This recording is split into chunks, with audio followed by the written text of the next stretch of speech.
और यहाँ रुक करेंगे हरियाणा विधानसभा के मानसून सत्र की कार्यवाही।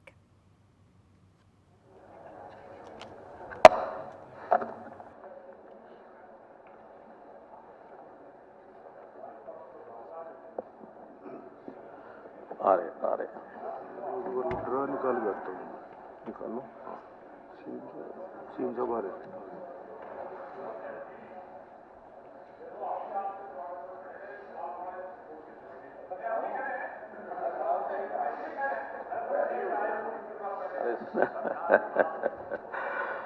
माननीय सदस्यगण, माननीय मुख्यमंत्री जी शोक प्रस्ताव रखें। माननीय अध्यक्ष महोदय, अभी 2 दिन पूर्व ही हमारे बीच से एक हमारे पूर्व विधायक चले गए हैं। उनके जाने के कारण से जो सदन को दुख हुआ है, उसके कारण से मैं उनका एक शोक प्रस्ताव पढ़ा हूं। ये सदन हरियाणा विधानसभा के भूतपूर्व सदस्य चौधरी रण सिंह बेनीवाल के 26 अगस्त 2023 को हुए दुखद निधन पर गहरा शोक प्रकट करता है। उनका जन्म 1 जनवरी 1935 को हुआ। उन्होंने अपना राजनीतिक जीवन सरपंच के रूप में शुरू किया था। वे वर्ष 1980 में हरियाणा विधानसभा के सदस्य चुने गए। वे एक निष्ठावान सामाजिक कार्यकर्ता थे। उनके निधन से राज्य एक योग्य विधायक की सेवाओं से वंचित हो गया है। ये सदन दिवंगत के शोक संतप्त परिवार के सदस्यों के प्रति अपनी हार्दिक संवेदना प्रकट करता है। धन्यवाद। आफ्ताब जी। सदन के नेता ने जो शोक प्रस्ताव रखा है, यह सदन हरियाणा विधानसभा के भूतपूर्व सदस्य चौधरी रण सिंह बेनीवाल के 26 अगस्त 2023 को हुए दुखद निधन पर गहरा शोक व्यक्त करता है। उनके जन्म 1 जनवरी 1935 को हुआ। उन्होंने अपना राजनीतिक जीवन सरपंच के रूप से शुरू किया था। वे वर्ष 1980 में हरियाणा विधानसभा के सदस्य चुने गए थे। वे एक निष्ठावान सामाजिक कार्यकर्ता थे। उनके निधन से राज्य एक योग्य विधायक की सेवाओं से वंचित हो गया है। यह सदन दिवंगत के शोक संतप्त परिवार के सदस्यों के प्रति अपनी हार्दिक संवेदना प्रकट करता है।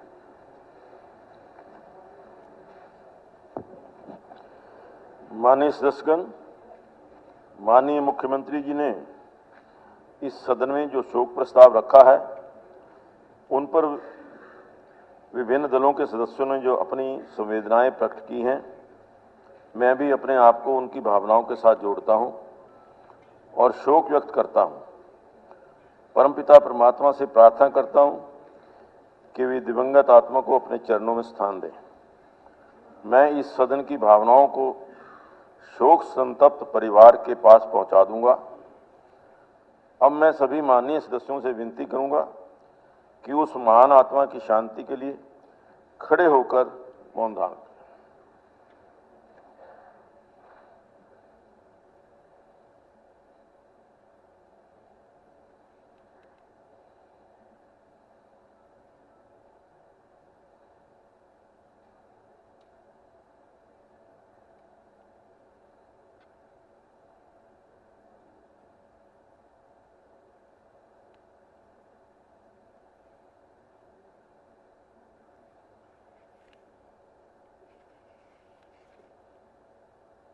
धन्यवाद। ओम शांति।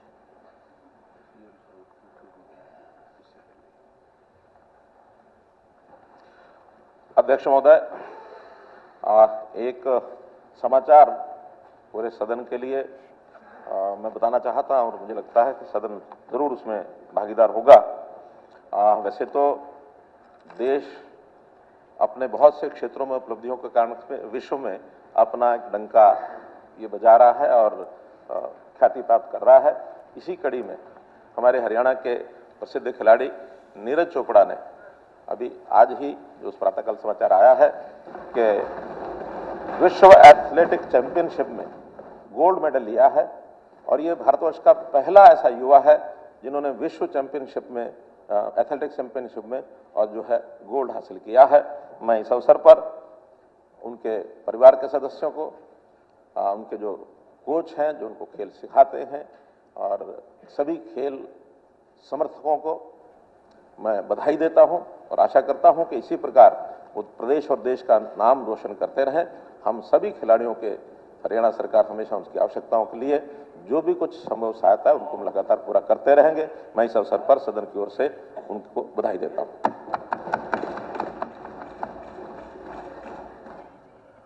माननीय सदस्यगण, अब प्रश्नकाल शुरू होता है। श्रीमती निर्मला रानी जी। 21. Sir, answer laid on the floor.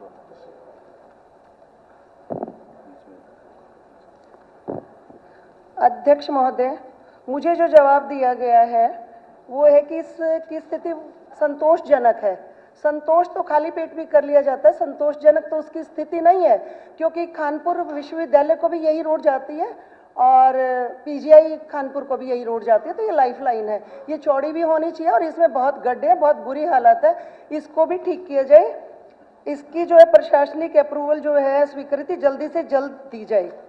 और दूसरा, मेरे गन्नौर में माननीय मुख्यमंत्री जी भी एक बार कमिटमेंट करके आए थे, सनपेड़ा रामनगर रोड है, उसकी जो है बहुत बुरी हालत है, क्योंकि वहाँ फ्री जोन है और वहाँ फैक्ट्रियाँ बहुत आ गई हैं और वो रोड टूटी होने की वजह से सारा खामियाजा जो है वहाँ के ग्रामीण है उनको भुगतना पड़ता है। और रामनगर से घसौली रोड, रामनगर से दतूरी और लड़सोली से दतूरी रोड, ये 4 रोड्स हैं जिनकी बहुत ही बुरी हालत है। इनके अगर टेंडर लग गए हैं तो इनको जल्द से जल्द इनका काम कराया जाए। तो मुख्यमंत्री जी, मैं चाहूंगी कि आप इनकी ओर विशेष ध्यान दें। अध्यक्ष महोदय, माननीय सदस्य ने जो सवाल पूछा था वो गन्नौर शाहपुर रोड का था, जिसको MDR 121 हम कहते हैं। इसके अंदर रिसेंटली नाबार्ड ने 8/8/2023 को इसका अप्रूवल दिया है। लगभग 19.76 करोड़ रुपए का नाबार्ड द्वारा इसका अप्रूवल आया है। ये 2/3 हिस्सा जो इस सड़क का है वो पहले 5 मीटर का था, जिसको अब 7 मीटर किया जाएगा, और 1/3 जो हिस्सा है वो पहले भी 7 मीटर बना हुआ था, उसको 7 मीटर ही स्ट्रेंथन किया जाएगा। इसका टेंडर जो है वो with in this month float कर दिया जाएगा और इस सड़क को 7 मीटर वाइड शाहपुर से गन्नौर तक पूरा कंप्लीट कर। श्री रामकरण जी।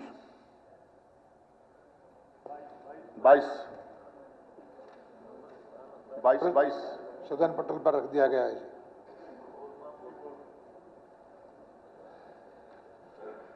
अध्यक्ष महोदय जी, मैं आपसे माध्यम से पूछना चाहूँगा, हमारे जो बाबा मारकंडा पवित्र नदी श्याबादमा वर्षों से आज 14 साल हो किसी खुदाई नहीं हुई। आज खुदाई की वजह से सारे बंद, जितने बंद थे सारे बंद टूटते पड़े, सारे जितने सरकारी नदियाँ थी सारी बंद पड़ी। आज तक ये पहले संज्ञान लेना चाहिए, जो जिम्मेदार मजदूर का नुकसान शहर का नुकसान आज बाबा मारकंडा की वजह से और जितने अपने सरकारी खाड़े थे सब बंद पड़े हैं। एक मैनिंग की वजह से आज तक मैनिंग नहीं हुई, तो ये इसकी या तो उसकी सरकार उस पर रिक्वायर का उसकी जो जमीन कीमत दी जा, या उसका जिम्मेदार का जो जिस जिम्मेदार की जमीन आती है उसको 40% उसको जो उसमें मैनिंग होती है उसको मिलना चाहिए। जिम्मेदार इस बात पर कुछ हाँ भैया तो हमारी मैनिंग का 200 फुट 300 फुट तक पूरा बाबा मारकंडा ऋषि का जो पवित्र धरती है उसकी पूरी खुदाई और पूरा जो आगा जो पंजाब में जावा या आगा राजस्थान में जावा, तो उसकी आए साल हर वर्ष जिम्मेदार का इतना नुकसान आ। मेरे इलाके में सबसे ज़्यादा नुकसान कम से कम 90 गाँव के अंदर किसी जिम्मेदार का कोई ट्यूल नहीं बचा, ना कोई 2 बारी फसल लगा जो बची, ना ही गन्ना बचा। मौके पर बेशक मौके पर जाकर देख लो, जब तक ये बंद नहीं बंदे और बाबा मारकंडे नदी की जो सफाई नहीं होती, जब तक कोई इसका नहीं होता। कई साल हो गया आज ये सरकार के ऊपर भी बोझ है। हर PWD सड़क, मार्केटिंग बोर्ड सड़क, कोई भी आज बची नहीं है। ये सरकार का नुकसान है इसमें। अगर ये बंद बन जा, बंद के ऊपर सड़क बन जा तो कोई भी किसी का नुकसान नहीं है। तो मैं कहूँगा इसका मेरे को जवाब चाहिए। एक तो बरसात बंद होने के बाद बंद नहीं चाहिए, खनपुरा से लेकर डाडलू पाडलू द्यामली रवा त्योड़ा त्योड़ी छपरा छपरी खानपर डोला इधर सारे नड़वी गौरीपुर कल्याणा सारे भी जितने गांव नाम दली में बहुत टाइम लगेगा। तो सारे के सारे गांव में आज अभी गेहूं भी नहीं बो सकते। तो जिम्मेदार का अब तक कोई भी किसी का कोई सर्वर नहीं होया, कोई टिबल का नहीं होया, कोई मोजे का नहीं होया। तो मैं कहूँगा अभी कब तक इसको बनाएंगे या नहीं मशीन नहीं देते तो आप मैनिंग को कहो, सरकार को भी फायदा और जिम्मेदार को भी फायदा। आज पूरा शहर का नुकसान हुआ दुकानदार का, आज एक एक मकान में 15-15 लाख रुपए का नुकसान है। और जो उससे बाद आज जिम्मेदार का एक बारी 15-15 हज़ार रुपये फसल लगती है जीरी की, जिन्हें 2 बार लगा ली, जिन्हें 3 बार लगा ली 45 हज़ार रुपये बनते हैं। आज गन्ने के ऊपर 50 हज़ार रुपये खर्च आता है। आज किसी भी गन्ने खेत में गन्ना नहीं रहा और नहीं रहा जीरी कोई। आज मैं कहूँगा ट्यूबवेल इतने बैठ के 200 कम से कम ट्यूबवेल बैठे मेरे एक ट्यूबवेल के पास 5 लाख रुपये लगते हैं। कम से कम भी इसकी घोषणा तो करा भी हम 1 लाख रुपये घोषणा करा या ट्यूबवेल का या गन्ने का 50 हज़ार रुपये देवा 40 हज़ार रुपये देवा। अब तक 15 हज़ार रुपये सिर्फ वो करा भी जो एक बार जी जो नहीं लगा सकता भी उसको 15 हज़ार रुपये देंगे, जिसने 2 बार लगा ली उसको क्या देंगे वो भी तक नहीं घोषणा। मैं कहूँगा भी आज जिम्मेदार इतना परेशान है, गाँव में घोषणा नहीं देता, पहले हमारा मौजा तो लो जो सा घोषणा करिए। तो आज मेरी दादो पर नड़वी ना बंद होती तो मेरा पूरा कुरुक्षेत्र पूरा पीपली पूरा इलाका बिल्कुल नहीं डूबा था। मैं क्या तभी इनकी सफाई कराओ नदियों की। आज खनपरा से लेकर इधर जितने भी गांव पड़ते हैं हो गया जो आपने बता दिया, मंत्री तो जवाब देंगे। आप इसको जल्दी से जल्दी मेरे को दो। अब इसको खुदाई चाहे मैनिंग कराओ चाहे जिम्मेदारों को दो भी नहीं, ऐसे ठहरो फ्री में मट्टी। आज कोई भी मट्टी ठान दे उसका चलान कर देते हैं। अध्यक्ष महोदय, ये सही है कि इस बार बाढ़ आई, पानी ज़्यादा आया और मारकंडा नदी में भी ऐतिहासिक पानी आया है। 1978 में इसके अंदर पानी था 38,000 क्यूसेक और इस बार जो पानी आया है लगभग ये 49,522 क्यूसेक। और कहीं पर भी जो रिवर्स हैं उनकी खुदाई नहीं की जाती, माइनिंग का काम जरूर किया जाता है। उनके किनारे अगर कमज़ोर हैं कहीं है तो वहाँ उसको मजबूत करने का काम किया जाता है। खुदाई करने का काम तो सिर्फ डिस्ट्रीब्यूटरी माइनर या जो नहरें हैं उनमें किया जाता है। इस बार जो पानी भरा है वो जब दरिया के अंदर पानी कम हुआ है तो निकल गया। जहाँ जहाँ टूटे हुए पैच हैं वहाँ हम उनको ठीक करके किनारों को मजबूत कराएंगे। और मुख्यमंत्री जी ने इस बार ये भी एक नीति बनाई है कि दरिया के अंदर दरिया का फ्लो टेढ़ा मेढ़ा होता है, लेकिन एक ग्रेडियंट मेंटेन करने के लिए माइनिंग की बजाय नहर विभाग उसको अगर ऊपर आ जाता है रेता तो उसको निकालने का अधिकार दिया जाए। ये हमारी कमेटी बना करके जल्द फैसला हम कर देंगे ताकि पानी जो है एक लेवल से ऊपर ना चढ़े, आगे निकल जाए। ये मुख्यमंत्री जी ने फैसला लिया है। इसका भी जो किनारे हैं मजबूत करने के लिए हम काम करेंगे। और ये इस बार बाढ़ आई है इसमें इस वजह से नहीं आई कि कोई सफाई नहीं हुई, क्योंकि दरिया की सफाई देश में कहीं कोई नहीं करता, माइनिंग के काम जरूर करते हैं। और इस बार यहाँ जो पानी आया है वो मैंने आंकड़े दिए बहुत ज़्यादा आया है, इस वजह से पानी चल रहा है, नुकसान हुआ। और माननीय सदस्य ने कहा कि घरों में ट्यूबवेल बैठ के घरों में नुकसान हो गया। और क्षतिपूर्ति पोर्टल हमारा जारी है, चाहे किसी की मवेशी का नुकसान हुआ, किसी की फसल का नुकसान हुआ, घर में दरार आई, कोई ट्यूबवेल बैठ गया, तो उसका हर चीज़ का जो नियम बना करके हम हर उसकी भरपाई करने की कोशिश हमारी है। और मुख्यमंत्री जी ने इस पोर्टल के माध्यम से करके ये डाटा आ गया है और इसका किसानों की भरपाई हम करेंगे। मंत्री महोदय जी, मैं आपसे एक बात पूछना चाहूँगा। जो हमारी दादू पर नड़वी थी वो बंद पड़ी, उससे जो सरकारी नाले थे आप जाएगा देखो, मेरे साथ कमेटी बनाओ। आज दादू पर नड़वी में और नदी खुली होती जिम्मेदार का कितना फायदा था। आज जो सरकार ने मौजा देना पड़ा तो आज मौजा देने की लोड़ नहीं थी, उस नदी के ऊपर लगा देंगे। दूसरा नंबर, आज मारकंडा जो पवित्र धरती है वो आई साल पहले भी खुदती थी, उसमें सरकार का फायदा जिम्मेदार का फायदा। आप उसको ठेका दो, मैनिंग कराओ उसकी, मौके पर मेरे साथ कमेटी बनाओ, मैं दिखाऊंगा भी आपने किस वजह से बंद टूटे हैं। ये आई साल का मेरे हल्के के अंदर अब भी 2-2, 3-3 फुट पानी खड़ा। आप कमेटी बनाओ, मैं कमेटी को दिखाऊंगा, जो समझदार अच्छा कमेटी का जो अफसर होगा मेरे को बताओ, मैं एक एक पॉइंट बता दूंगा कहाँ से बंद टूटा, कैसे बंद टूटा। मेरे को हर किले का पता, हर जिम्मेदार का पता, हर डेरे का पता, मैं उसको वहीं खड़ा कर दूंगा भी यहाँ से इस वजह टूटा। तो इस बात का जवाब मैं मांगूंगा। मेरे को तो 15 दरमा में अपना मशीन चला दूँ, नहीं कोई सरकार चलाऊंगा, मैं 15 दरमा मशीन चलाऊँ। जिम्मेदार तैयार है इस बात में भी आप मशीन चलाएगा बंद हो। आप मेरे को इस बात का जवाब दें 15 दरमा मशीन मिलेगी या नहीं मिलेगी। अध्यक्ष महोदय, मैंने बताया कि हम मुख्यमंत्री जी ने कहा है कि नहर विभाग और माइनिंग विभाग मिल करके इसका लेवल चेक करके एक ग्रेडियंट से ऊपर की जो शिल्ट है वो उठाने का प्रावधान कर रहे हैं और उस शिल्ट को माइनिंग एक्ट से बाहर निकालने की बात कर रहे हैं। ये कमेटी हमने बना ली है। ये कमेटी जो है हमारे आदरणीय विधायक जी से भी संपर्क करेगी और मौका भी देखेगी और जैसे इनके सुझाव मिलेंगे उस पर कार्रवाई करेगी। धन्यवाद धन्यवाद धन्यवाद।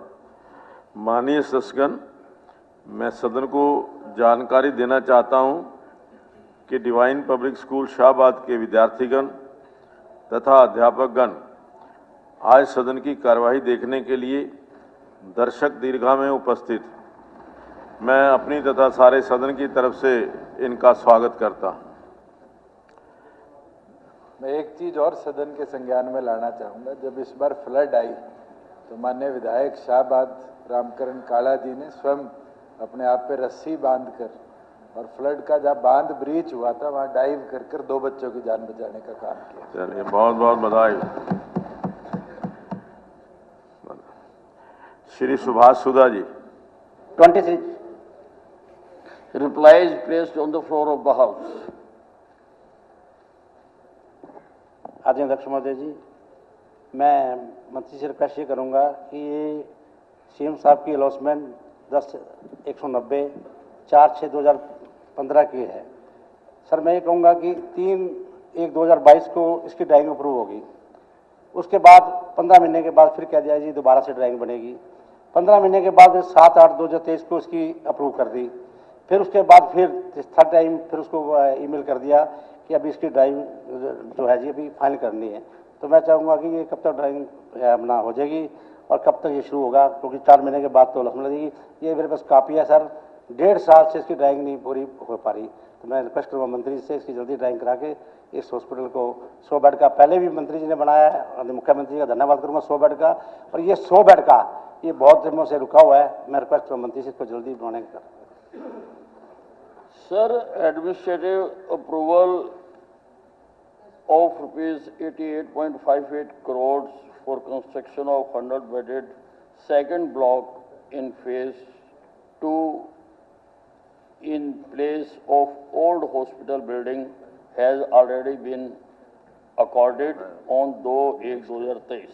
Construction work of second block by PWD B&R will be commenced after demolition of the old building and as it is expected to take approximately 2 साल अब से। मंत्री जी से बस मेरी ये रिक्वेस्ट थी, मंत्री जी 3 बार ड्राइंग बनी है, तीनों बार ड्राइंग का फाइल नहीं हो पा रही, बस इतना रिक्वेस्ट है जल्दी करवा दो और ये बन जाए बात जी। मंत्री जी बस। अध्यक्ष महोदय, मैंने खुद पिछले माह सारे डिपार्टमेंटों की मीटिंग ली थी जो हमारा कंस्ट्रक्शन वर्क करते हैं।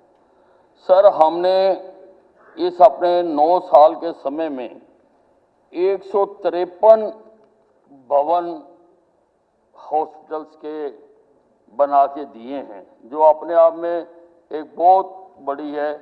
इसमें से 55 सब हेल्थ सेंटर बनाए हैं, 48 प्राइमरी हेल्थ सेंटर बनाए हैं, 33 कम्युनिटी हेल्थ सेंटर बनाए हैं एंड 17 हॉस्पिटल बनाए हैं और 631 करोड़ 98 लाख रुपए की लागत से सर हमने ये सारा बनाया है।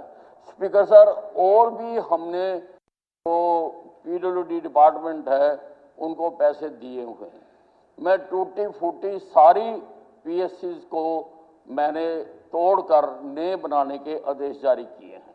162 PSC हमने आइडेंटिफाई की हैं जो पुराने कॉलोनियल समय की बनी हुई हैं और वो टूटी फूटी हैं, उनको नया बनाने का काम हमने दिया है।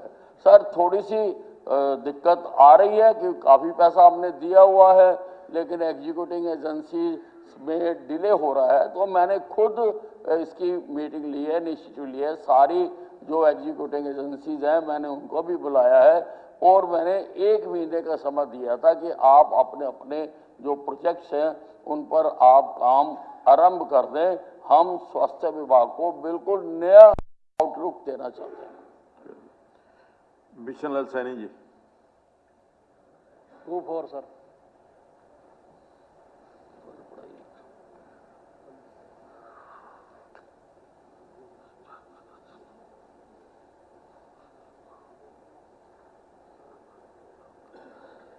Yes, sir. The recruitment process of medical officers was started in January 2022 by the Health Department, and the appointment letters were issued after completing all the formalities procedures in the year. Approximately letters were issued to 941 candidates, of which 808 medical officers have joined. Sir, ever since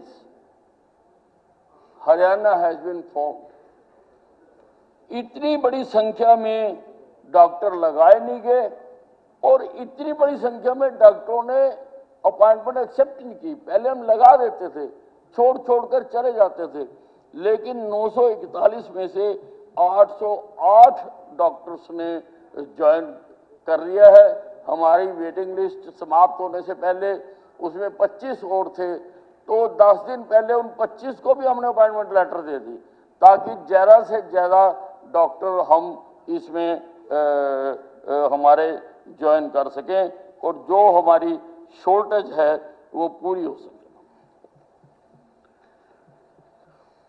speaker sir, मैं स्वास्थ्य मंत्री जी से जानना चाहूँगा कि जैसा कि इन्होंने बताया कि 941 कैंडिडेट उनको अपॉइंटमेंट लेटर दिए गए और 808 ने ज्वाइन भी कर लिया। इसमें जो 133 बच्चे हैं जिन्होंने ज्वाइन नहीं किया, उसमें भी आप कह रहे हैं कि हमने उनको भी लेटर्स आगे दिए हैं, वो भी ज्वाइन कर लेंगे। बड़ी अच्छी बात है, इसमें कोई दो राय नहीं है कि बड़ी संख्या के अंदर डॉक्टर ने ज्वाइन किया है। मैं आपके माध्यम से मंत्री जी से जानना चाहूँगा कि भाई इनमें स्पेशलिस्ट डॉक्टर जो हैं वह कितने और सिंपल MBBS कितने, ये मैं जानना चाहता हूँ। और दूसरा पॉइंट मेरा ये है कि जो पेपर आप लोगों ने लिया था डॉक्टर्स के अपॉइंटमेंट के लिए, जो पहले पेपर हुआ, उसमें परसेंटेज कहाँ तक गई है?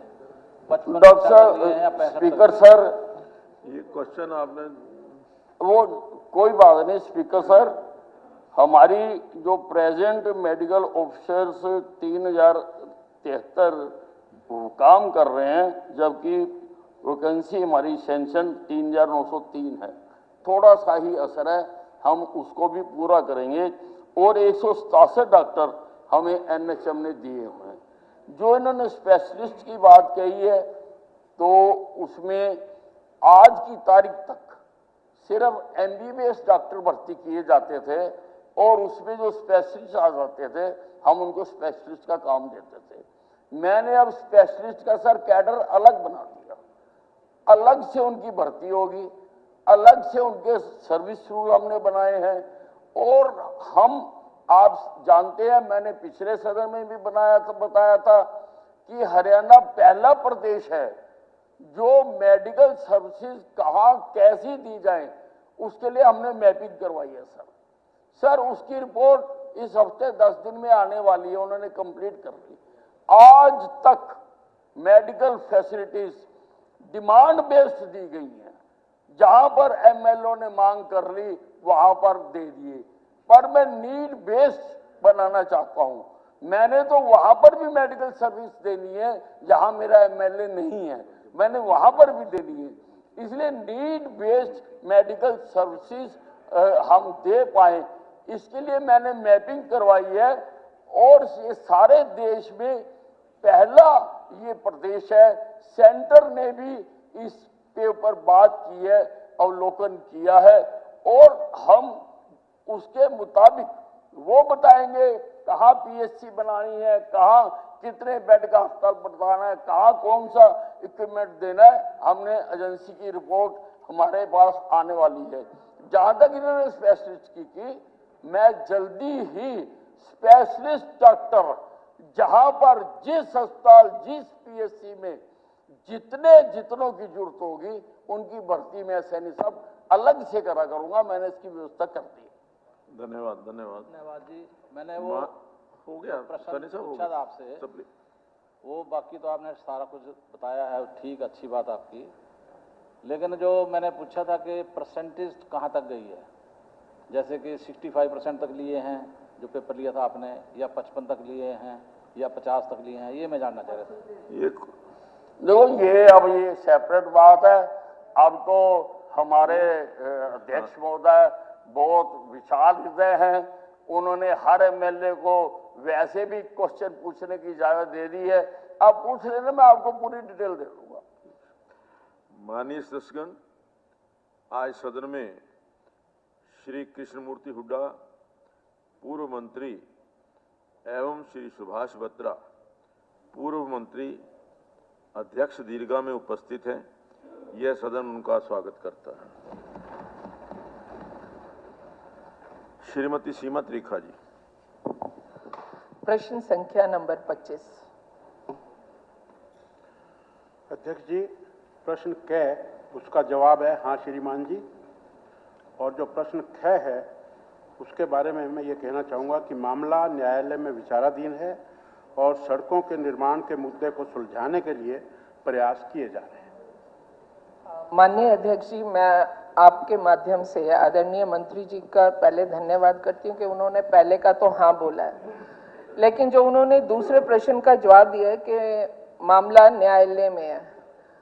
न्यायालय में जो मामला है वो दो अलग अलग पार्टीज का है, लेकिन हरियाणा सरकार जब काम करती है वो परमार्थ के लिए करती है, और ये जो दो लोग न्यायालय में गए हैं वो निजी स्वार्थ के लिए गए हैं। मेरा निवेदन ये है कि इस कानून में कोई भी चीज हमें इस चीज के लिए आड़े नहीं आती कि जिससे दो लोग लड़ें और जनता के हित जो हैं वो सरकार के द्वारा उनको सुविधा दी ना जाए। तो मेरा मंत्री जी से निवेदन है कि वो कोर्ट का मसला कोर्ट में रहेगा, और ये जो सोसाइटी है हमारी ग्रीनफील्ड, ये लगभग पिछले 25 सालों से वहाँ के लोग बार बार त्राही कर रहे हैं कि हमें नगर निगम के अंतर्गत लाया जाए। माननीय मुख्यमंत्री जी की घोषणा के तहत इसे नगर निगम के अंतर्गत लाया गया, और सबने माननीय मुख्यमंत्री जी का आज सदन में भी पहले भी मैं धन्यवाद उनकी तरफ से कर चुकी हूँ। लेकिन अंतर्गत लाने के बाद में कोर्ट ने आपको क्या आदेश दिए कि वहां पे विकास कार्य नहीं होंगे। यदि ऐसा कोई फरमान है कोर्ट का तो मैं मंत्री जी की बात का सुन करके बैठ सकती हूँ। यदि कोर्ट ने ऐसा आदेश नहीं दिया तो हम वहां पर प्रोविजनल तौर पर उनका कोई भी बिल्डिंग, उनकी कोई भी जमीन को हम अपने तरीके से लेकर के, जो कि एक एडमिनिस्ट्रेटिव का काम होता है, उस तरीके से हम उसे कर सकते हैं।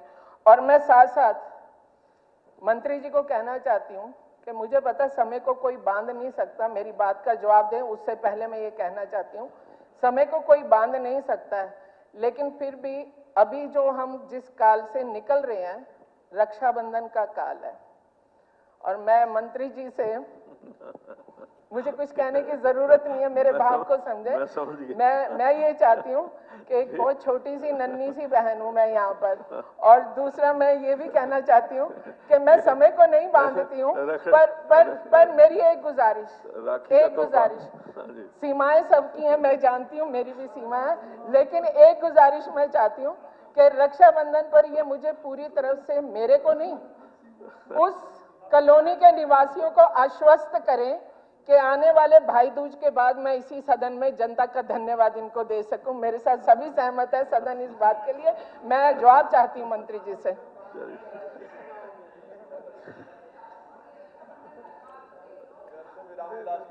इसमें कोई शक नहीं कि यह कॉलोनी केवल 25 साल से नहीं, रादर 30 और 23 53 साल पुरानी है, और इसमें समय पर पहले जो डायरेक्टर थे उनके कुछ करप्शन के चार्जेस थे, तो गवर्नमेंट ऑफ इंडिया ने उनको हटाकर टेक ओवर कर लिया था, और ये मामला विचाराधीन है। और जहाँ तक बहन विधायिका ने जो रक्षाबंधन की बात की है, तो मैं तथास्तु कहकर इनकी बात को पूरा करने का आश्वासन देता हूं। और ये जो नगर निगम जो है वो इसको अपने शीघ्र अपने कब्जे में लेकर और इसके रखरखाव का काम करेगा। उसके लिए जो ग्रांट है वो गवर्नमेंट से दी जाएगी। वो एक अलग बात है कि बाद में ये राशि कंपनी से रिस्क एंड कॉस्ट पर वसूल कर ली जाएगी। धन्यवाद। बहुत धन्यवाद। धन्यवाद। श्री इंदुराज जी, विधायक। पर्सन नंबर 26 जी। Sir, answer laid on the floor of the house. अध्यक्ष जी, मैं आपके माध्यम से उप मुख्यमंत्री जी को कहना चाहूँगा कि जो उन्होंने उत्तर में जवाब दिया कि 17 मकान हल्का बड़ौदा में और 1 मकान शहर में गोहाना में, तो मुख्यमंत्री जी मैं आपको बताना चाहूँगा कम से कम 32 से 33 गाँव में जो फसल तो नष्ट हुई ज़्यादा बरसात के कारण, लेकिन गांव के अंदर मकानों में भी पानी घुस गया था। और मैंने 32-33 गांव में खुद जाके दौरा किया, जिसमें सैकड़ों गांव में जो मकान थे, सैकड़ों मकान 32-33 गाँव में सैकड़ों मकान थे, उनमें दरारें भी आई। कई मकान तो मैं आपको दिखाना चाहूँगा कि मकान पूरी तरह से अस्थिर हो गए, पूरे खत्म हो गए और सैकड़ों मकान खराब हुए। और मैं आपको कहना चाहूँगा मुख्यमंत्री जी कि आप जो पोर्टल का जिक्र किया, बहुत सारे आपने देखा गांव में अभी भी अनपढ़ बहुत हैं, पोर्टल का ज्ञान नहीं है। आप चाहे BDPO से या पंचायत सेक्रेटरी किसी और से भी आप इसका निरीक्षण करवा गए। जिन गरीब परिवारों के मकान खत्म हुए, गिर गए, किसी में तेड़ आ गई, उनका पूरा करने का काम करें। आप देखो 10,000 की या राशि की बात करी कई जगह, 10,000 में तो कोई मकान की तेड़ भी बंद नहीं होती। तो मैं आपसे चाहूँगा कि आप एक तो मुआवजा भी बढ़ाएं और एक जो अधिकारी हैं बने उनके तहत उनका मुआवजा करा गए और उन मकानों को पूरा करा मकान बनवाए जाए। अध्यक्ष महोदय, माननीय विधायक ने जो बात कही, ये जवाब में भी लिखा गया है कि 22 तारीख तक हमारे पास जो रिपोर्टेड बड़ौदा का डाटा था क्षतिपूर्ति पे, वो था कि वहाँ पर 12 मकान और 1 एनिमल शेड की रिपोर्टिंग क्षतिपूर्ति के माध्यम से गई है। 25 तारीख को संध्या 5 बजे क्षतिपूर्ति पोर्टल बंद किया गया है। जब तक जो डाटा हमारे पास आया है, बड़ौदा में 22 मकान और 1 एनिमल शेड है। माननीय सदस्य ने जो बात कही कि भी गरीब आदमी के पास आज डाटा अपलोडिंग की जो फैसिलिटी है, फैसिलिटी हर गांव में CHC सेंटर है, व्यक्ति को स्वयं नहीं डालना पड़ता। मगर कई जगह ये विवाद हमारे सामने आया कि वहाँ पर प्रॉपर्टी IDs गांव के तो हमारे स्वामित्व के बाद बन गए, पर जो पंचायत की भूमि या प्राइवेट भूमि में गांव के बाहर किसी ने मकान बना रखा था, खेत में मकान बना रखा था, उनके प्रॉपर्टी IDs जो थे वो वहाँ पर नहीं बन पाए। तो इसके लिए आज मैं ये निर्णय लेता हूँ कि हम SDM लेवल पर मैनुअली अगर कोई व्यक्ति इसको अपलोड करना चाहे तो उसकी परमिशन दे देंगे और अगले 1 महीने के अंदर अंदर वो अपना डाटा रिपोर्ट कर सकता है। जहाँ पर आप कह रहे हैं कि 10,000 रुपया, आप खुद अपने जो सामने कागज है उसमें अगर पढ़ पाए तो लिखा हुआ है कि उसके अंदर अगर पार्शली डैमेज या माइनर डैमेजेस है, अगर किसी का 15% से ज़्यादा घर का नुकसान है तो उसको 1,20,000 तक का भी प्रावधान है। तो दोनों तरीके से जिन जिन के डाटा हमारे पास अपलोड आएंगे, केवल मात्र आपकी कॉन्स्टिट्यूएंसी थी, सभी SDMs को डायरेक्शन दे दिए जाएंगे। हरियाणा प्रदेश में जहां एक्सेसिव रेनफॉल या फ्लड के कारण किसी भी घर को पार्शियल डैमेज या फुल डैमेज हुआ है, उसकी भरपाई सरकार करेगी। धन्यवाद। धन्यवाद। नहीं, वो पूछ लिया उन्होंने, उनका था क्वेश्चन। नहीं, फिर पूरे अगर वहीं का उन्होंने स्पेसिफिक पूछा, नहीं, मेरी बात सुनिए। उन्होंने स्पेसिफिक अपने विधानसभा क्षेत्र के बारे में पूछा। अगर उनकी विधानसभा क्षेत्र के बारे में, हाँ, उन्हीं की विधानसभा। हाँ, बिल्कुल। अध्यक्ष जी, ये जो है मैं इसका जवाब पढ़ रही थी। माननीय जो हमारे विधायक जी ने ये प्रश्न रखा है, उसमें लिखा है इन्होंने, disbursement of compensation shall be carried out after verification process is completed and the norms are as below। और अभी खुद माननीय डिप्टी चीफ मिनिस्टर साहब ने ये बात कही कि fully damage houses and severely damaged houses अगर हिली एरियाज में हैं तो इट विल बी 1,30,000 और अगर प्लेन एरियाज में हैं जो हमारे में हैं वो 1,20,000। मैं इनसे खाली एक बात पूछना चाहती हूँ, आज महंगाई का दौर है, इतना ज़बरदस्त महंगाई है, पूरा फुल्ली डैमेज्ड हाउस जो बिल्कुल तहस नहस हो चुके हैं वो 1,20,000 के अंदर उसके क्या मिलेगा? वो तो उसके अंदर वो कहते हैं ना ऊंट के मुंह में जीरा भी नहीं है। तो ये तो आप कॉम्पनसेशन तो थोड़ा बढ़ाइए, ये तो जाती है उन लोगों के साथ। नहीं, ये मैं रिक्वेस्ट करूंगी अध्यक्ष जी, आप तो जानते हो 1,20,000 में तो एक दीवार नहीं खड़ी होती। आपने रिक्वेस्ट कर दी कि इसको एक बढ़ा दिया दीवार नहीं खड़ी होती, इस कॉम्पनसेशन को बढ़ाया जाए। और जैसे उन्होंने 10,000 की बात कही है, ये सत्य है आजकल है क्या 10,000 में और 1,20,000 में घर पूरा बन जाएगा क्या 1,20,000 में? आप अध्यक्ष महोदय, ये तो मैं रिक्वेस्ट करूंगी। सदस्य ने जो बात कही, पहली चीज है मकान किसका डैमेज हुआ, कैसी स्थिति में मकान बना था, ये बहुत इंपॉर्टेंट चीज है हमें समझनी। और ये पॉलिसी कोई स्टेट स्पेसिफिक नहीं, गवर्नमेंट ऑफ इंडिया की गाइडलाइंस जो एनडीआरएफ के माध्यम से एसडीआरएफ, आप सुन तो लीजिए। मैम ऐसे नहीं, अगर आपको चाहिए तो इसमें हाफ एन आवर डिस्कशन कर लेते। मैं तो एक चीज बताना चाहता हूं कि माननीय सदस्य ये बात कह रही है कि आज के दिन मकान अगर प्रधानमंत्री आवास योजना में भी दिए जाते तो इतनी ही आर्थिक हेल्प एक मकान बनाने के लिए बीपीएल परिवार को दी जाती और उसी राशि को देखते हुए गाइडलाइंस तय करी गई है। गरीब आदमी को आर्थिक मदद करना सरकार का लक्ष्य है और उसकी मदद करने के लिए संभावित जो राशि डिक्लेयर्ड है, मुझे लगता है वो अपना मकान उसके अंदर दुरुस्त करा सकता है और इसीलिए ये गाइडलाइंस पूरे देश भर में लागू है, चाहे वो हरियाणा हो, चाहे आज की त्रासदी जो हिमाचल और उत्तराखंड के अंदर आई है उसके अंदर भी इससे ज्यादा आर्थिक राशि शायद ही कोई दे पाए।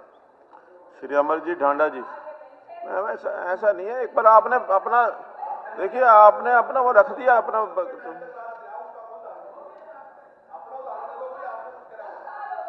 नहीं, चलिए किरण जी, अमरजीत ढांडा जी आए नहीं।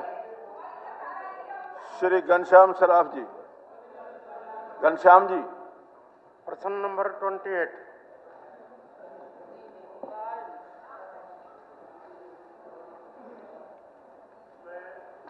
पूछना चाहता हूँ कि जवाब तो आ गया नहीं, टेबल पे आ रहा है, फिर भी आप कहना चाहते हो कह दो आप। जी मुझे देना हो जवाब दे दो। वो सेटिस्फाइड है जी, वो सेटिस्फाइड है जी। ये तो क्या है अध्यक्ष महोदय, मैं जवाब दूंगा तब सेटिस्फाई होंगे, ऐसे तो नहीं। हाँ जी अध्यक्ष महोदय, प्रश्न भाग क्या है माननीय सदस्य ने जो पूछा। हाँ श्रीमान जी, भिवानी शहर में दादरी रोड पर एक सॉलिड वेस्ट मैनेजमेंट प्लांट स्थित है जो नगर प्रसिद्ध भिवानी द्वारा चलाया जा रहा है। इस प्लांट के पास के क्षेत्र में एकत्रित किए गए भूजल के नमूनों की जांच में प्रदूषण का स्तर निर्धारित सीमा में पाया गया तथा हरियाणा राज्य पॉल्यूशन कंट्रोल बोर्ड द्वारा HB कॉलोनी भिवानी में लगे हुए एयर क्वालिटी मॉनिटरिंग सिस्टम के माध्यम से जनवरी 2023 से जुलाई 2023 तक के प्राप्त आंकड़ों के अनुसार अधिकांश समय परिवेश वायु गुणवत्ता मध्यम या बेहतर श्रेणी में दर्ज की गई है। मंत्री जी, ये तो उन्होंने पढ़ लिया, कोई और इसके अलावा बता दो जो पूछ रहे हैं। इसके अलावा वो जो जानना चाह रहे ना जी, तो को आपने पूछना तो पूछ लीजिए।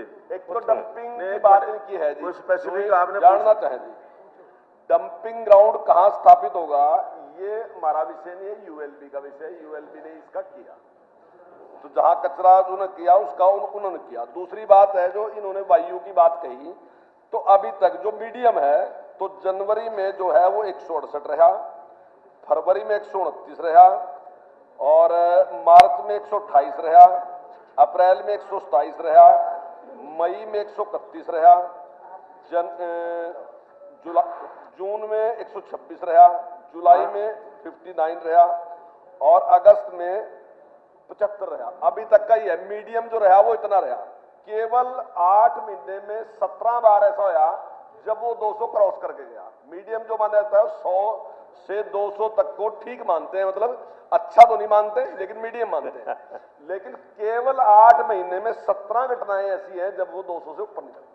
मैं माननीय मंत्री जी से ये कहना चाहता हूँ और पूछना चाहता हूँ कि आपने पानी के नमूने एकत्र किए, जबकि न तो एनजीटी का कोई आदेश है आपके पास, न हमारे पोल्यूशन बोर्ड का है। तो इस टाइप से हम यदि उनके पहले एनओसी ले लेते तो हमारे को ये दिक्कत का सामना नहीं करना पड़ता। आज हजारों लोग सड़कों पे बैठे हैं और उन सब का एक ही विचार है कि इसको स्थानांतरित किया जाए। और मैंने मंत्री कमल गुप्ता जी से भी आग्रह किया था डंपिंग ग्राउंड की बात, डंपिंग ग्राउंड की बात कर रहे हैं। डंपिंग ग्राउंड की बात भी कही है मैंने। निर्णय ले सका जी। अगर पोल्यूशन का तो आपका है जी, पोल्यूशन का ग्राउंड ग्राउंड के कारण पोल्यूशन है ना, डंपिंग ग्राउंड के कारण पोल्यूशन है। मैं एक बात बताता हूँ आदरणीय अध्यक्ष जी, अगर 200 से 500 मीटर तक हमारे 25,000 की आबादी है और सारी को पोल्यूशन झेलना पड़ता है।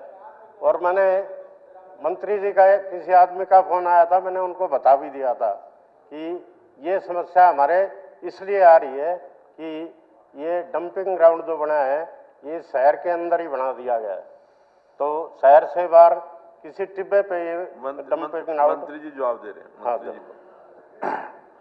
आदरणीय अध्यक्ष जी, आदरणीय विधायक जी ने जो ये बात कही है कि ये शहर के साथ बनाया गया है, मेरा आपके माध्यम से निवेदन है कि वो जो स्थान हमें ढूंढ कर देंगे हम इसको वहां शिफ्ट करते हैं। ऐसा है जी गुप्ता जी, अपने टिब्बों के अंदर जाएंगे, दूसरे हल्के में जाने की चेष्टा करो, आप भिवानी के लिए चेष्टा मत करो। क्यों? भिवानी का एक मामला शहरी मामला है, जो जहाँ पर डालेंगे वो ग्रामीण क्षेत्र के लिए बात ये करो। समस्या पूरे प्रदेश में जहां पर भी हम जो ये डंपिंग स्थान बनाते हैं, हमारे तो ये हर कोई जगह आपकी टिब्बे पे समस्या नहीं टिब्बे हैं जी। ये सभी घनश्याम जी, जगह। अब आप भी भिवानी भाईचारा बोल रहा है अब, लेकिन आप मंत्री जी, माध्यम से मैं ये कहना चाहता हूं, मैं एक बात और बताता हूं, मैंने पानी के लिए पोल्यूशन के बारे में कोई शिकायत आपसे नहीं की है। मेरा सुझाव आप सबसे है कि जहां पर भी हम ये स्टेशन बनाते हैं तो वहीं के लोग ये कहते हैं जी यहाँ ना बनाओ, दूसरी जगह बनाओ। हाँ। तो इस चीज को अपने को चेक करना चाहिए। ये मैं पूरे हाउस से निवेदन करता हूं, ये समस्या और भी जगह आ रही है, 2-2, 3-3, 4-4 दफा हम बदलते हैं, तो जहां भी बदलते हैं वहीं के लोग ये प्रॉब्लम खड़ी करते हैं। तो मैं समझता हूं कि इसमें सबका कॉपरेशन चाहिए। पहले ये संयंत्र भुवानी खेड़े में स्थापित होना था, बाद में किस कारण से आप लोगों ने उसकी जगह को बदला है ये आप बताएं। और जो पहले आपकी विधानसभा का कबाड़ कूड़ा दूसरे वाले क्यों एक्सेप्ट करें? तो फिर हमारे भी तो ये कर रखा है। तो आपका है वो तो आपके हमारे भी यही है। हाँ जी, कि हमारे द्वारों का कूड़ा, भुवानी खेड़ा का कूड़ा और दादरी जो अदर जिला है उसका भी कूड़ा हमारे यहाँ पे डंपिंग होगा। वो अपने वहाँ। आदरणीय अध्यक्ष जी, पूरे प्रदेश में 13 क्लस्टर बनाए हैं, 13 क्लस्टर बनाए हैं, तो सभी जिलों में नहीं बन सकते ये। तो कोई जो 2-3 जिलों का मिलाकर एक है तो वो कोई तो स्थान होगा ही ना। तो आप कम से कम पॉल्यूशन का एक बार फिर वही बात है, एनओसी लें, जिससे हमारा क्षेत्र का ऐसे नहीं बिल्कुल भी, काम है मर्जी ये पूरा हो जाए। हर क्वेश्चन के आप ऊपर के कमेंट्री करेंगे, ऐसा बिल्कुल ठीक। ये तो भिवानी, नहीं, ये बहन जी तो भिवानी जिले की हैं जी, इसलिए ये बात कर रही हैं। Sitaram Yadav ji, Sitaram Yadav ji 29 sir, answer let on the floor. अध्यक्ष महोदय, मेरा प्रश्न था कि रेवाड़ी महेंद्रगढ़ सड़क पर रेवाड़ी टी पॉइंट से अटेली टी पॉइंट तक उक्त सड़क पर भारी यातायात को ध्यान में रखते हुए एक उनको आप अलग से क्वेश्चन लिख करके दो, वो देंगे निर्माण के बारे में मैंने अलग से उनको 2 क्वेश्चन लिख कर। नहीं घनश्याम जी, ये आपने क्वेश्चन पूछा है पर्यावरण मंत्री से पूछ लिया जी, आपकी समस्या का मामला आएगा यूएलबी का। ये है समस्या, आप एक बार इनसे बात कर लो। चलिए सीताराम यादव जी। उप मुख्यमंत्री जी ने जवाब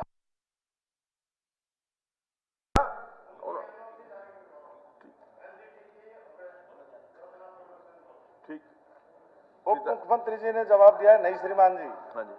अध्यक्ष महोदय, आपके माध्यम से मैं उप मुख्यमंत्री जी से बताना चाहूंगा कि पिछले सेशन में हमने इसी सड़क को 4 मार्गीय करने के लिए मेरा प्रश्न इस सदन में लगा था, तो माननीय उप मुख्यमंत्री जी ने मुझे आश्वासन दिया था कि हम इस सड़क की व्हीकलों की मैपिंग करवा लेंगे, और उसके बाद में इन्होंने व्हीकलों की मैपिंग भी करवाई और वहां पर बहुत ज़्यादा संख्या में व्हीकल उस रोड पर हैं।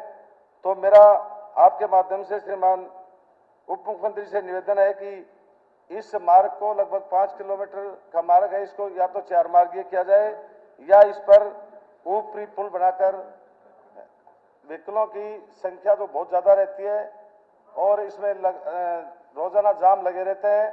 तो मेरा आपके माध्यम से उप मुख्यमंत्री जी से निवेदन है कि इस सड़क को 4 मार्गीय किया जाए या ऊपरी पुल का निर्माण किया जाए। अध्यक्ष महोदय, माननीय सदस्य ने खुद के सवाल में पिछले सेशन में क्या इनने मांग रखी, आज क्या मांग रखी, दोनों बड़ी अलग है। पिछले सेशन में इनने कहा कि इसको 4 मार्गीय किया जाए, जिसके लिए हमने ट्रैफिक डेंसिटी भी चेक करा ली है। उस दौरान इनने इसी पॉइंट को स्ट्रेंथन करने के लिए एमएलए प्रायोरिटी लिस्ट 25 करोड़ में भी अपना कार्य लिख के भेजा, जिसके लिए सरकार ने एडमिनिस्ट्रेटिव अप्रूवल भी ले ली है। टेंडर इन्वाइटेड है 12.2 करोड़ का, जिससे इस पूरे एरिया को स्ट्रेंथन किया जा रहा है। वहाँ पेड़ लगे हुए हैं, पेड़ों के लिए हम फॉरेस्ट डिपार्टमेंट को लिख के दे रहे हैं कि फॉरेस्ट की अगर हमें परमिशन मिल जाती है तो हम पेड़ काट के इस पूरे एरिया को, जो 1.5 किलोमीटर के लगभग है एक टी पॉइंट से दूसरा टी पॉइंट, इसको 4 लेन करने का जो इनका प्रस्ताव पिछले सेशन के अंदर था, उसको आने वाले समय में टेकअप करेंगे। क्योंकि आज ट्रैफिक डेंसिटी बहुत है और परमिशन आने में समय लगेगा, उसको देखते हुए इमीडिएटली 12.2 करोड़ रुपए की लागत से इसको हम स्ट्रेंथन करने का काम करेंगे। अध्यक्ष महोदय, माननीय उप मुख्यमंत्री जी से मैं निवेदन करूंगा कि ये जो सड़क है ये शहर के बीचों बीच है, बस स्टैंड के सामने से है, और इसमें आपने जो 12 पॉइंट कुछ करोड़ का आपने जो बताया तो महेंद्रगढ़ तक का मार्ग है। तो मेरा निवेदन आपसे है कि जो करीना शहर से जो रोड गुजर रहा है इसको 4 मार्गीय किया जाए और इसकी लंबाई रेवाड़ी टी पॉइंट से उनानी टी पॉइंट तक लगभग 2-2.5 किलोमीटर की है, तो इसको तो कम से कम 4 मार्गीय कर दिया जाए। हटा हूं कि 4 मार्गीय का जो प्रस्ताव पिछले सेशन में माननीय विधायक ने दिया था, उसको फिजिबिलिटी स्टडी करा लिया गया है। हम फॉरेस्ट डिपार्टमेंट को फॉरेस्ट क्लियरेंस के लिए परमिशन दे रहे हैं। फॉरेस्ट की क्लियरेंस आने में टाइम जो लगेगा उसका इंतजार तो हम सबको करना पड़ेगा। उसके पहले पेड़ों को काटने का काम और जो यूटिलिटीज वहां पर बिजली बोर्ड की है, कोई पब्लिक हेल्थ की है, उनकी रीलोकेशन के लिए जो फिजिबिलिटी आएगी उसके स्टडी करने के बाद किया जाएगा। मगर इमीडिएटली, क्योंकि वहाँ सड़क दुरुस्त करनी बहुत जरूरी है, हैवी ट्रैफिक आ रहा है, इसके लिए 12 करोड़ 20 लाख रुपए का टेंडर अप्रूव हो चुका है और अगले 30 दिनों में वहाँ काम शुरू कर देंगे। धन्यवाद महोदय, हो गया ये अश्योर कर दिया मैं बता रहा हूँ। हाँ जी, ये सड़क जो है ये तो महेंद्रगढ़ वाली सड़क की बात कर रहे हैं उप मुख्यमंत्री जी। मैं रेवाड़ी टी पॉइंट से उनानी जो टी पॉइंट है वो करीना नगर पालिका का हिस्सा है, और उसमें आप 7 मीटर अगर इस सड़क को बनाएंगे तो लगभग ये 88 फुट चौड़ी सड़क है। तो जो बीच में नाले और उसके बीच में जो कच्ची जगह रहेगी उसमें लोगों को बड़ी भारी दिक्कत रहेगी। ये मेन मार्केट की जगह है जी। तो मेरा आपसे निवेदन, आपके माध्यम से उप मुख्यमंत्री जी से निवेदन है कि इस सड़क को 4 मार्गीय कर दिया जाए। अध्यक्ष महोदय, अगर माननीय सदस्य इतना कह रहे हैं कि इसको 4 मार्गीय करें, तो ये फिर सदन में ये भी रिकॉर्ड करा दे कि इसका टेंडर विड्रॉ कर लिया जाए और 4 मार्गीय के हिसाब से जितना समय लगे उस समय काम शुरू किया जाए। लोगों की परेशानी देखते हुए हमने इसको अकॉर्ड दी है, और कोई छोटा अमाउंट नहीं है, 12 करोड़ 20 लाख रुपए का है। और इससे मुझे लगता है प्रायोरिटी ये रहनी चाहिए कि जो आज के दिन राइट ऑफ वे हमारे पास अवेलेबल है, जो बिना परमिशन के काम शुरू कर सकते हैं, वो प्रायोरिटी पे लेकर चले। जैसे परमिशन आएगी, जितनी वाइडनिंग उसकी 3-3 मीटर की दोनों तरफ और होनी है, वो समय अनुसार हम ले लेंगे। चलिए धन्यवाद। ये हो गया नहीं, सीताराम टेंडर जी। तो कैंसिल करने की वो जरूरत नहीं है जी। नहीं मैं इसको समझता 7 हूँ कि मीटर माननीय विधायक ने आपसे रिलीफ मांगा, ना कि उसके कैंसिल करने की। हाँ जी, ये उसको इसके मैं साथ साथ हाउस में उसको वाइड एक्सप्लेन कर चुका हूँ। उप मुख्यमंत्री जी कि आपको उसके अंदर permission उस में सड़क के समय हालात का लगेगा। पता है। इसके आपने साथ विधायक उसी सर्वे चीज करवा को तो लें, माने। उस सड़क की हालात बहुत ज्यादा खराब इसके है। साथ उसकी वाइडनिंग का भी टेंडर का चला दो उसकी। आपने साइड करीना बाय से साइड। और चिड़िया कह को के हटा हूं कि पिछली बार की स्टडी रिपोर्ट आ गई, डिमांड है कि वाइडन किया जाए, उसको इमीडिएटली हम टेकअप करेंगे। आपने 7 मीटर को समय जो लगेगा वो रिपेयर समय करवाया लगेगा। जिसको। चलिए कृष्णलाल मिड्डा जी। क्या 30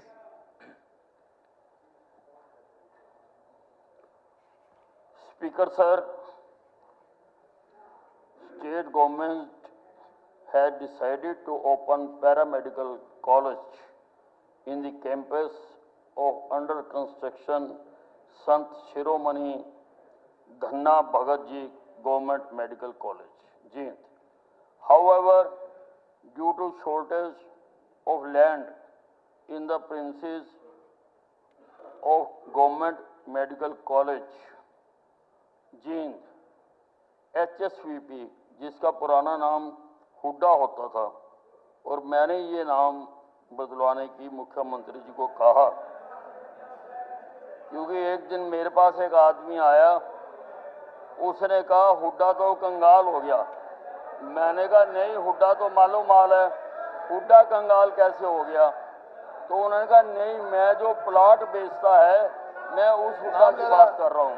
तो मैंने कहा फिर उसका नाम हम बदल देते हैं। तो मैंने मुख्यमंत्री जी को सलाह दी कि हुड्डा का नाम HSVP कर दिया दूसरे हुड्डा की बात कर रहे हैं। उसको हरियाणा अर्बन डेवलपमेंट अथॉरिटी दिया गया है हरियाणा HSVP वो Haryana offered the land parcel of 7.42 एकड़।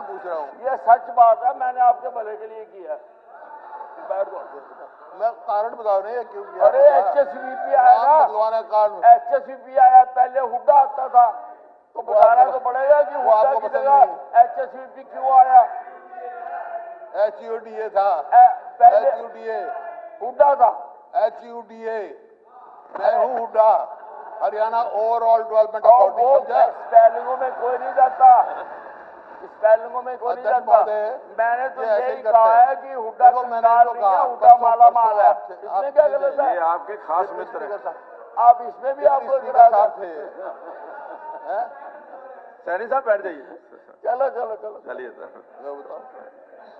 आगे आज आप 7.42 acres in sector 9 Jind for construction of paramedical college Jind, which is under consideration of the department. अध्यक्ष महोदय, मैं आपके माध्यम से मंत्री से पूछना चाहता हूं कि कब तक पैरामेडिकल कॉलेज का निर्माण प्रारंभ हो जाएगा? टाइम लाइन नहीं, जल्दी देखिए, वो हमें जो HSVP से हमने लैंड आइडेंटिफाई कर ली, उन्होंने सहमति दे दी और उन्होंने ये दे दिया कि ये जमीन हम देने के लिए तैयार हैं। बहुत जल्दी हम उसकी कीमत दे के उसको लेंगे। अध्यक्ष महोदय, हमारी सरकार ने एक और फैसला किया है कि पहले एक एक कमरे में नर्सिंग कॉलेज, पैरामेडिकल कॉलेज और ये खुला करते थे।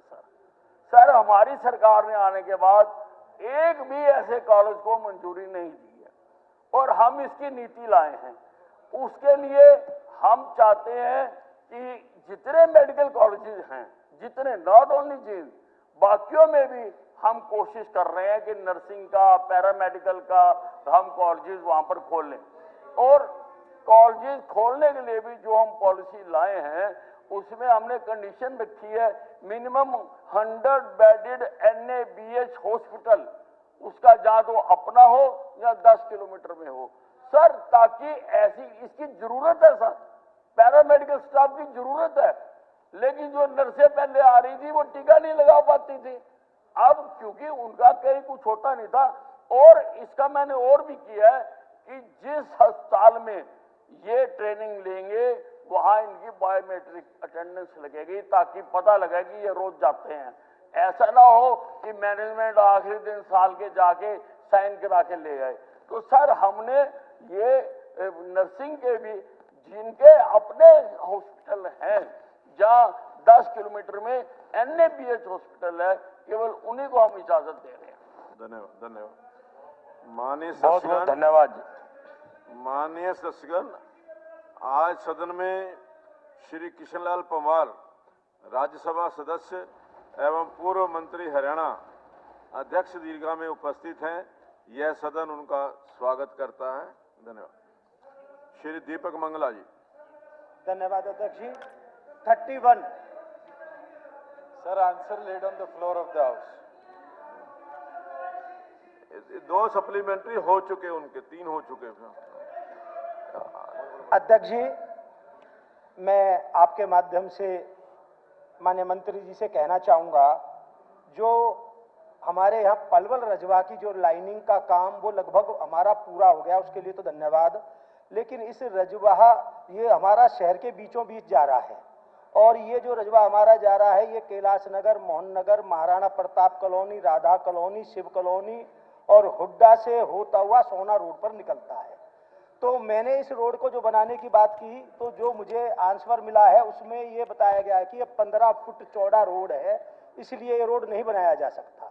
मैंने स्वयं वहाँ देखा है 20 फुट चौड़ा रोड है, और हमने इस रोड को बनाने के लिए इसकी NOC, क्योंकि ये यूपी गवर्नमेंट की मिल्कियत है, तो हमने यूपी गवर्नमेंट से इसकी NOC के लिए अप्लाई करवाया डिपार्टमेंट से। तो उन्होंने हमें बजाय NOC देने के उन्होंने 2 करोड़ 75 लाख और 71,000 रुपए का एस्टीमेट बना करके कहा है कि आप ये राशि बना दो, इसको रोड को हम बना देंगे। उन्हें इस रोड को बनाने के लिए भी कोई आपत्ति नहीं है, और ये लेटर इन्होंने हमें यहाँ दिया, ये इस लेटर की कॉपी भी मेरे पास है। और ये रोड इतना जरूरी है, इससे बनने से जो हमारे शहर का जो ट्रैफिक अंदर होकर के जाता है ये बाहर की बाहर चला जाएगा, और ये पलवल में जिस तरीके से ट्रैफिक बढ़ रहा है उसके लिए एक बहुत बड़ी सौगात हमारे लिए इस रोड को बनने से होगी। मंत्री जी। अध्यक्ष महोदय, माननीय सदस्य ने जो बात कही, वहाँ पर रेवेन्यू रिकॉर्ड जो है वो भी चेक कराया गया। 15 फीट स्पेस एक तरफ है उस रजवाए के, और 5 फीट एक तरफ है। और 15 फीट का मतलब है अगर उसमें 2.5 फीट दोनों तरफ क्रैश बैरियर की छोड़ी जाए तो 10 फीट चौड़ी सड़क है, जो कि पंचायती राज विभाग बनाता है। आज की परिस्थिति के अंदर जिस तरीके से इनने 2 मेजर रोड्स की कनेक्टिविटी के लिए ये मांग करी है, मुझे नहीं लगता कि ये वायबल होगा, क्योंकि एक एक्सीडेंटल पॉइंट भी वहाँ पर क्रिएट होगा।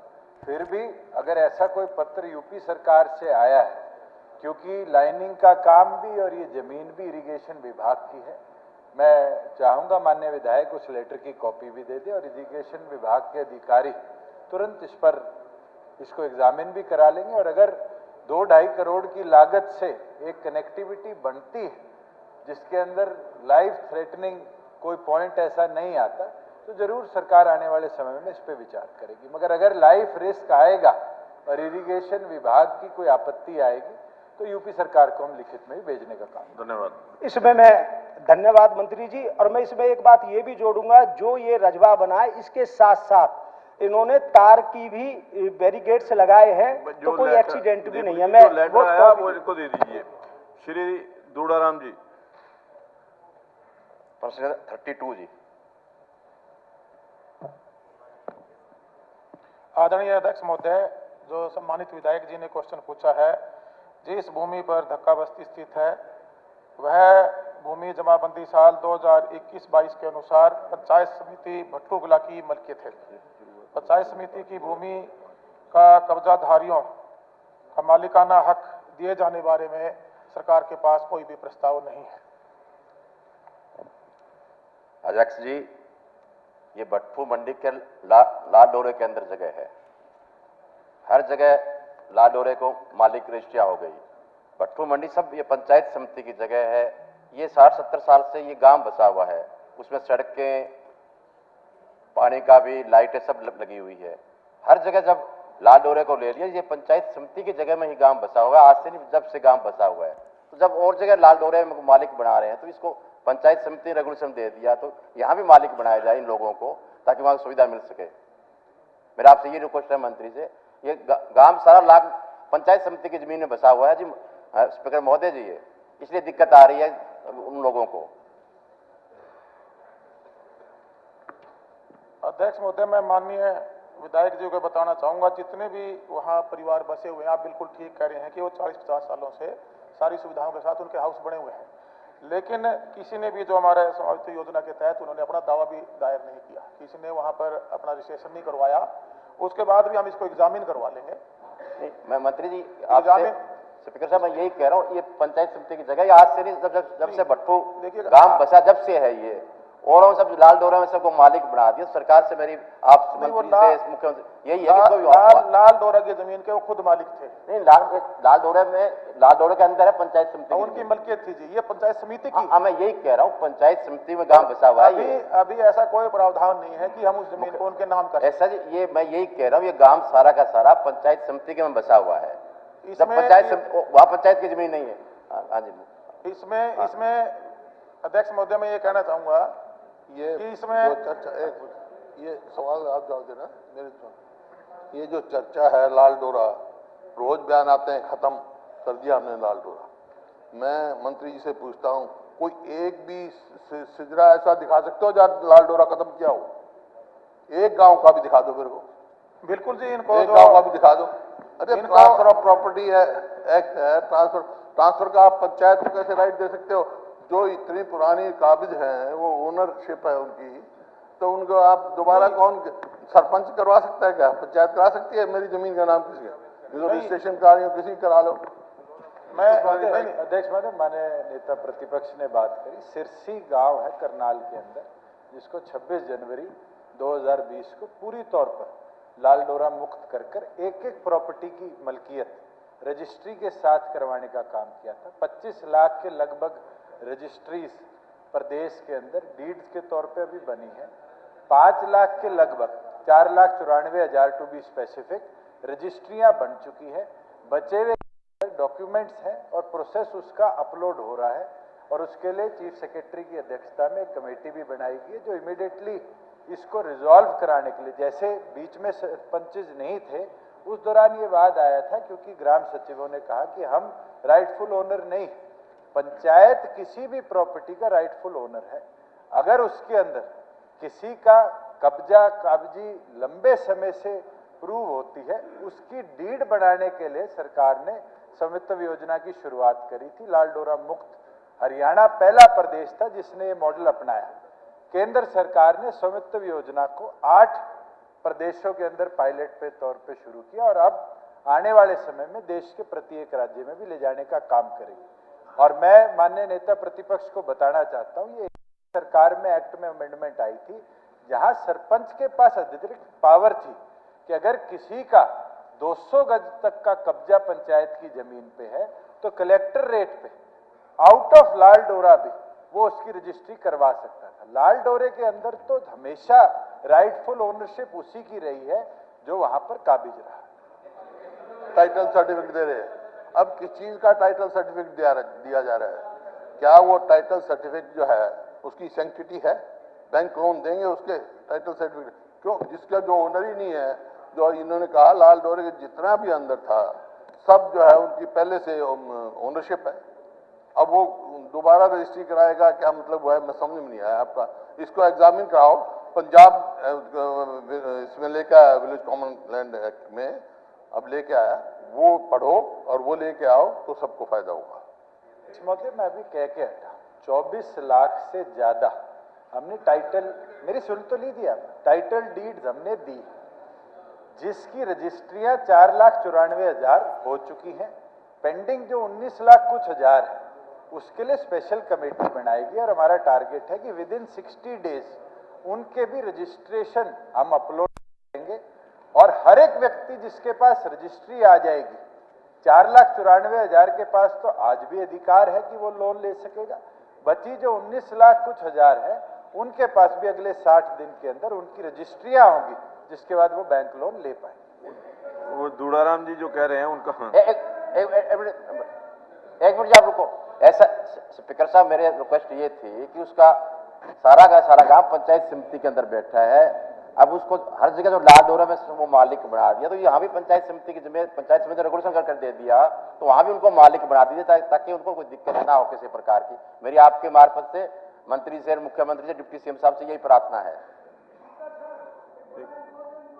रुको तो सही। नहीं, मामले तो बहुत है इंपॉर्टेंट, उनको जवाब देने दो। नहीं, प्रश्न उनका है। मैं नहीं हो चुका और सप्लीमेंट्री अभी फिलहाल तो हमारी पंचायत समिति की जमीन सप्लीमेंट्री हो चुकी है। ऐसा कोई प्रावधान नहीं है कि जमीन की मलकियत हम उनके नाम कर दें। फिर भी हम इस पर विचार कर सकते हैं कि उतनी वैल्यू की जमीन अगर वो पंचायत समिति को ऐसा है, वो पंचायत समिति रेगुलेशन कर, पंचायत वहां जमीन सारी पंचायत समिति की, सारे गांव की पंचायत समिति रेगुलेशन करके दे रखा है। 70 साल से कब्जेदार है जी। सड़क बनी हुई है, पानी है, बिजली सब कुछ लगा हुआ है। तो जैसे लाल डोरे में मालिक बनाया गया लोगों को, तो यहाँ भी वहां भी इनको मालिक बना दिया जाए, मालिक दिया जाए। कब्जा है उनका, सब कुछ है जी। ऐसा प्रावधान दिखा लीजिए जरा क्या हो सकता है। माननीय सदस्यगण, अब प्रश्नकाल समाप्त होता है। माननीय सदस्यगण, मुझे सदन को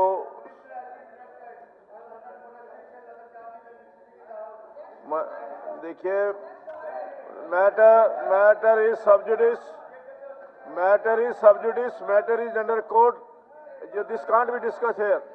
मैटर इज सब जुडिस एंड नो सब जुडिस matter can be discuss in the house. देखिए, ये अब जब कोर्ट के अंदर केस चल रहा है, कोर्ट के अंदर, उसके अंदर हाँ तो कोर्ट में आने दो। कोर्ट के अंदर अगर दोषी होगा तो सजा मिलेगी। कोर्ट के अंदर अगर दोषी होगा तो सजा मिलेगी। माननीय सदस्यगण, मुझे सदन को सूचित करना है कि धर्म सिंह छोकर विधायक ने ईमेल के माध्यम से मुझे सूचित किया है कि पारिवारिक कारणों से 28 और 29 अगस्त 2023 को बिकॉज देखिए, एक बार सुनिए 28 और 29 अगस्त 2023 को सदन में बैठक उपस्थित नहीं हो सकते। इसी प्रकार दिसंबर सिंह विधायक ने पत्र के माध्यम से सूचित किया है कि अस्वस्थ होने के कारण आज दिनांक 29 अगस्त 2023 को सदन की बैठक में उपस्थित नहीं हो सकते। माननीय सदस्यगण, अब शून्यकाल शुरू होता है।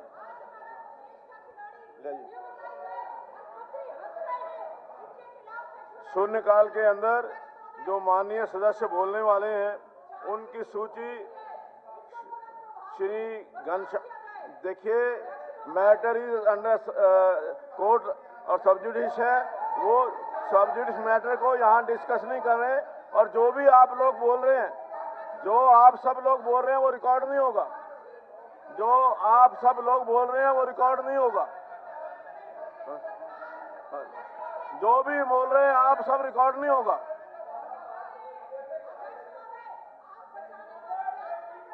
देखिए, मैटर इज अंडर कोर्ट के उसमें है, प्रीव्यू में है। और आप क्या न्यायपालिका का सम्मान नहीं करते? आप न्यायपालिका का सम्मान नहीं करते क्या? जब मामला न्यायपालिका के पास है, लेट देम डिसाइड। देखिए, अब श्री घनश्याम, मैं किसी को प्रोटेक्ट नहीं कर रहा, बट रूल्स आप अच्छी तरह जानते हैं। आप 4-4 बार विधायक रहे, 5-5 बार। जो भी मैटर कोर्ट में है वो यहाँ डिस्कस नहीं हो सकता। देखिए, श्री घनश्याम अरोड़ा जी, श्री लक्ष्मण नापा जी, श्री अमरजीत ढांडा जी, श्री बलबीर सिंह जी, श्रीमती रेणु बाला जी, श्री धर्मपाल गोंदर जी, श्री राकेश दौलताबाद जी, श्री संजय सिंह जी, श्री बिशनलाल सैनी जी, श्री लक्ष्मण सिंह यादव जी, श्री कुलदीप वत्स जी, श्री रामनिवास जी, श्री प्रदीप चौधरी जी, श्री हरविंदर कल्याण जी, श्री जयवीर सिंह जी, श्री सुरेंद्र पवार जी, श्री जोगीराम सिहाग जी, श्री राम कुमार कश्यप जी, श्री विनोद भ्याना जी और श्री सत्यप्रकाश जरावता जी। अब श्री घनश्याम अरोड़ा जी, आप जो भी बोला जा रहा है, nothing is to be recorded, ये सारे जो डिलीट कर दिया। जिंदाबाद, जिंदाबाद, जिंदाबाद, जिंदाबाद, जिंदाबाद। हो गया क्या नहीं? देखिए, जो आप बोल रहे हैं कोई भी रिकॉर्ड नहीं हो रहा, नथिंग इज बीइंग रिकॉर्डेड।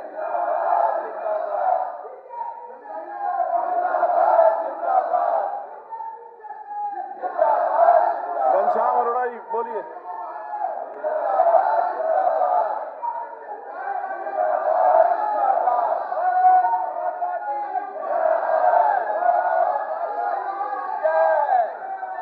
आप वॉकआउट करना चाहते हो?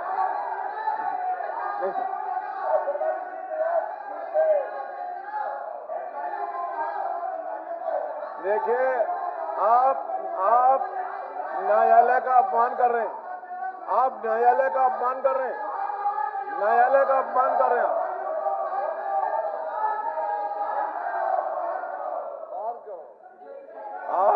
आप लोग न्यायालय का अपमान कर रहे हैं। यू आर न्यायालय का अपमान कर रहे हैं आप। जब व्हेन द मैटर इज सब जुडिस, जब मैटर कोर्ट के अंदर है तो वेट फॉर दैट। अगर उनको सजा मिलेगी तो वो मर जाएंगे।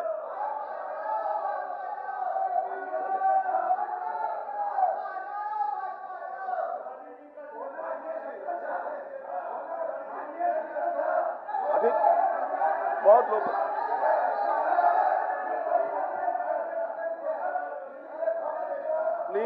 प्लीज बैठ जाइए, बैठ जाइए, बैठ जाइए, बैठ जाइए, बैठ जाइए। अब देखिए, मुझे अपनी सीट पर बैठिए, एक मिनट, अपनी सीट पर जाइए, अपनी सीट पर जाइए। अध्यक्ष महोदय, अध्यक्ष महोदय, अध्यक्ष महोदय, अध्यक्ष महोदय, मैं अभी नेम करूंगा सबको, फिर बाद में कहेंगे कि आपने निकाल दिया। मैं Shakuntala ji, Shakuntala ji, please go out of well, well में नहीं आना। अध्यक्ष महोदय, बाहर जाकर के जहां अपनी सीट पर बैठिए, अपनी सीट पर बैठिए। खड़े रहो सर। अध्यक्ष महोदय, अध्यक्ष महोदय, इनको बाहर निकाला जाए, ये एक सीमा पार कर रहे हैं। देखिए, सीमा पार कर रहे हैं, एक सीमा पार कर रहे हैं। आपको वार्न कर रहा हूं, मैं आपको वार्न कर रहा हूं कि वेल से बाहर चले जाइए। मैं आपको वार्न कर रहा हूं कि वेल से बाहर चले जाइए। एक सीमा को पार करना। मैं लास्ट टाइम आपको कह रहा हूं कि वेल से बाहर चले करना, इनके परखच्चे उड़ाएंगे फिर हम लोग। वेल से बाहर चले जाइए। हाँ।